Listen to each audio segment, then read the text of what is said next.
President-elect Donald Trump is expected to sign more than 200 executive actions today, a huge wave of policy proposals on everything from immigration to DEI to establishing an agency for government efficiency. We're going to go through all of that. Let's first bring in senior White House and political correspondent Ed O'Keefe on Capitol Hill. And so, Ed, what can we expect today?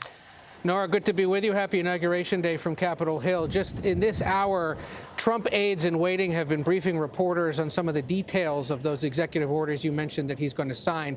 There are at least 10 regarding the issue that has defined his political career more than any other, immigration and border security. 10 of them, as one aide says, to rectify, as they put it, the situation at the U.S.-Mexico border. First of all, the president will declare a national emergency along the U.S.-Mexico border.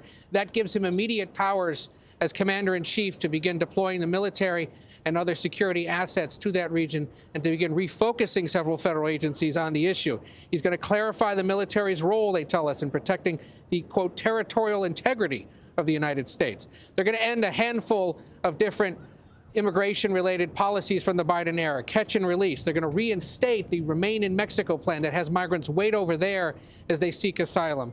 And they're going to restore construction of the border wall, particularly in parts of Arizona and Texas that we've seen that were literally, construction was suspended almost 4 years ago this week, and now it will resume. He's going to suspend refugee resettlement for at least 4 months. So that affects a handful of different countries around the world with various issues where refugees have been trying to get into the United States. He's going to end asylum and close the border to illegals via proclamation, they say.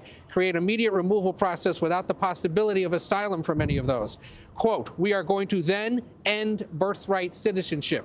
Remember, that's in the Constitution. It's also opposed, ending it, by about 7 in 10 Americans, according to the CBS News poll that came out yesterday. They're going to try to enhance the vetting and screening of what they call illegal aliens, and they're going to rescind, quote, open border policies of the Biden administration and try to bolster customs and border protection, immigration and customs enforcement, restore the death penalty for any undocumented immigrant who kills a law enforcement officer and encourage states to do so as well.